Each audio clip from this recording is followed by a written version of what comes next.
Halo Bray, kembali lagi di Gaptek.id dan gua udah kedatangan AMD Radeon RX 7900 XTX. Ini adalah versi reference dari AMD dan untuk versi reference ini nanti kalian bisa beli juga, cuma boxnya kurang lebih nggak seperti ini.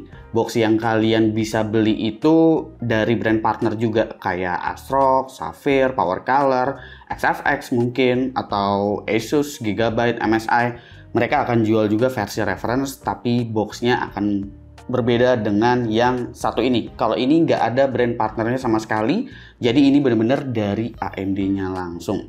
Kabarnya juga untuk stok versi reference ini akan sangat terbatas, jadi buat kalian yang mengincar Radeon 7900 XTX dengan desain yang otentik bawaan dari AMD-nya, itu bisa dibilang semi-semi limited edition kali ya. Video ini gua nggak ngasih unjuk benchmark sama sekali karena udah ada tanggalnya. Tanggalnya itu ialah tanggal 12 Desember 2022 ya, untuk tanggal review dan juga benchmarknya. Jadi video kali ini isinya cuma sekedar gua ngobrolin preview mengenai 7900 XTX sekaligus kita unboxing gitu. Jadi kalau misalkan kalian ngoceh-ngoceh, "Bang, kok nggak ada testingnya sama sekali? Ngapain itu VGA card cuma dipajang doang?" Karena memang belum waktunya. Ini pun baru nyampe per tanggal 8 Desember 2022. Jadi mungkin hasil testing gua juga ya bisa dibilang mungkin cuma sekedar satu resolusi aja, mungkin di 4K aja untuk main gamenya. Abis itu juga mungkin ya ngecek untuk AV1 encode-nya dan juga kemampuan ray tracing-nya dan lain sebagainya. Semoga itu semua bisa kekejar ya. Oke, jadi kurang lebih kotaknya seperti ini ya. Di sini bisa kalian lihat kalau kotaknya ini sebenarnya kalau gua inget-inget ke 6900 XT, gua sempat pegang versi reference-nya juga yang dari AMD. Kurang lebih kotaknya sama dan kotaknya nggak terlalu besar nih ternyata. Nggak sampai seukuran Xbox kotaknya ya. Kalau dilihat-lihat, jadi gua rasa di dalamnya udah pasti bakalan lebih kecil lagi dong, ya kan sih? Nah, kita coba buka ya di sini. Untuk bagian segelnya sih udah gua iniin. Tadi gua sempat salah sedikit tuh di sini, jadi agak-agak ya, mohon maaf ya AMD ya. Gua kira ini harus dikeletek dan dibuka dari samping gitu. Ternyata dibukanya itu seperti ini. Set, VGA card-nya langsung terpampang ke atas kayak gitu. Jadi kita tinggal ambil aja di sini. Ini adalah kartu grafisnya. Lalu di bagian dalamnya ini karena reviewer kit mungkin ada sesuatu di dalamnya yang bisa gua ambil. Di dalam sini ada semacam join the conversation, Radeon user manualnya. Di sini dia pakai barcode ya, dan di sini selebihnya kayak safety information gitu aja sih. Lalu ada apa lagi ya? Nggak ada apa-apa lagi sih di sini. Jadi nggak ada driver kayak dari USB dan segala macam kayak gitu. Ini juga gue lagi coba kontak AMD mengenai driver dari Radeonnya karena ini masih pre-release, masih early banget. Jadi ya gue berharap driver di awal-awalnya ini udah beres.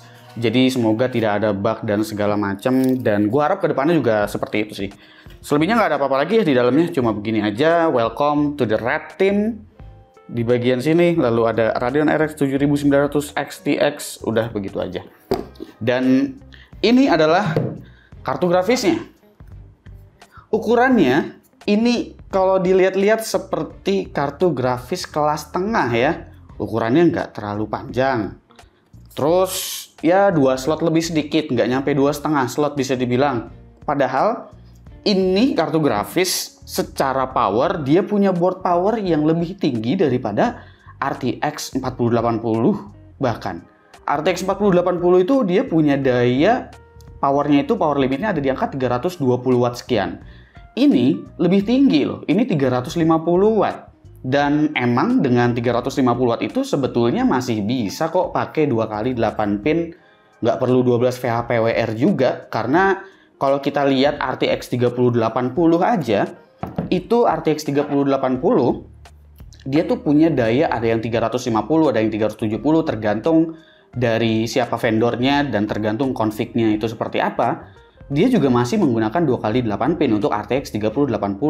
Dan wajar kalau 7900 XTX ini, karena 350 wattan itu, bahkan 370 watt sekalipun masih bisa dengan 2x8 pin. Ya, di sini kalau kita perhatiin desainnya dia benar-benar full black ya. Kalau misalkan ini nggak ada LED-nya sama sekali sih, ini cocok sama PC gue yang ada di belakang. Dimana PC gue di belakang tuh full black semua gitu. Terus kalau gue cek lagi, gue sempat ngeliat detailnya itu kan ya di hardware Nexus di Gamer Nexus. Itu dia ada semacam beberapa sensor gitu di bagian kipasnya yang mungkin itu buat nunjukin suhu ya. Jadi di sini selain ada LED, dia juga ada sensor untuk ambient temperatur gitu kalau diperhatiin detail di bagian dalamnya sini. Lalu di bagian belakangnya dia nggak ada semacam exhaustnya, nggak ada sama sekali ya. Jadi gua rasa di sini pembuangan panasnya dari si kartu grafis ini tuh dibuang lewat bagian atasnya sini atau di bagian bawahnya sini aja. Jadi dia nggak di blow keluar gitu loh, karena memang tipe fan-nya juga bukan tipikal yang blower sih, jadi sebenarnya nggak masalah kalau misalkan bagian belakang sini tuh nggak ada lubang-lubangnya. Lalu di sini ada dua DisplayPort, yang dimana DisplayPort ini DisplayPort 2.1 ya kalau nggak salah, yang bisa ngedukung sampai 4K 480 Hz atau 8K 240 Hz gitu. Ya mungkin secara kemampuan kartu grafis, sebetulnya kemampuan kartu grafisnya udah pasti belum bisa ngejar refresh rate segitu ya di zaman-zaman sekarang. Tapi seperti yang kita tahu ya, AMD itu sifatnya sesuai dengan moto lamanya gitu, yaitu adalah enabling today, inspiring tomorrow gitu ya kan. Jadi ya pakai aja dulu, nggak tahu ntar pakainya kapan gitu ya. Ya terkecuali soal ray tracing dan juga AI sih. Ngomong-ngomong ray tracing dan juga AI, kali ini Radeon 7900 XTX atau arsitektur RDNA 3 itu juga udah mendukung yang namanya AI Acceleration. Jadi di dalam sini udah ada core khusus yang fungsinya itu untuk menjalankan AI. Meskipun gue masih bingung AI-nya ini akan diimplementasikan untuk apa? Apakah untuk FSR 3 dan hanya untuk gaming aja? Atau untuk keperluan seperti TensorFlow, habis itu juga untuk keperluan mungkin broadcasting seperti NVIDIA Broadcast? Itu apakah bisa juga atau enggak, itu masih belum clear di sana. Tapi yang unik dari Radeon RX 7900 XTX atau RDNA 3 adalah tipe GPU yang memang secara arsitektur benar-benar baru. RDNA 3 ini adalah GPU pertama yang menggunakan metode chiplet seperti CPU AMD Ryzen. Jadi ada beberapa die di dalam package GPU-nya. Ada yang namanya GCD dan juga ada yang namanya MCD. Ada juga KFC, ada juga CFC, ada juga GCD itu adalah core utama dari GPU-nya, sementara MCD itu adalah memory compute die yang berfungsi sebagai infinity cache. Jadi infinity cache di sini sangat-sangat besar.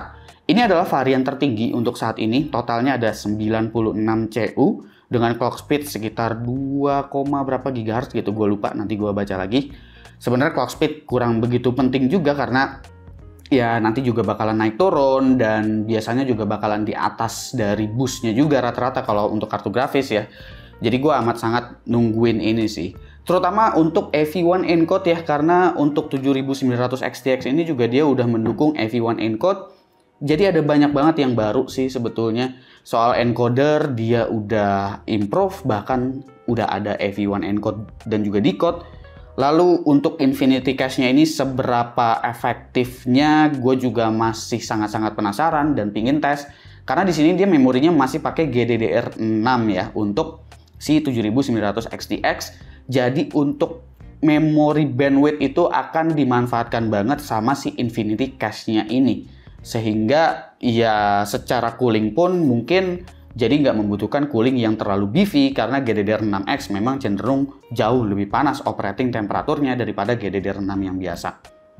Oke, gua rasa sih segitu aja dulu. Untuk ekspektasi gua, si 7900 XTX ini harusnya dia bisa kompetitif dengan ya RTX 4080 16 GB tentunya ya. Gue berharap at least bisa imbang karena by MSRP harga dari 7900 XTX ini lebih murah daripada RTX 4080.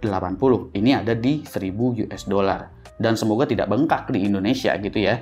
Takutnya, yang gue takutkan, harga dari 7900 XTX ini pas masuk ke marketplace, ternyata harganya tidak berbeda jauh dengan RTX 4080. Karena mau bagaimanapun, kalau ini harganya bisa sampai mirip-mirip dengan 4080, otomatis orang gue rasa jadinya akan melirik 4080 karena kebutuhan productivity-nya banyak terpakai, AI dan juga Tensor Core-nya banyak lebih terpakai kayak gitu.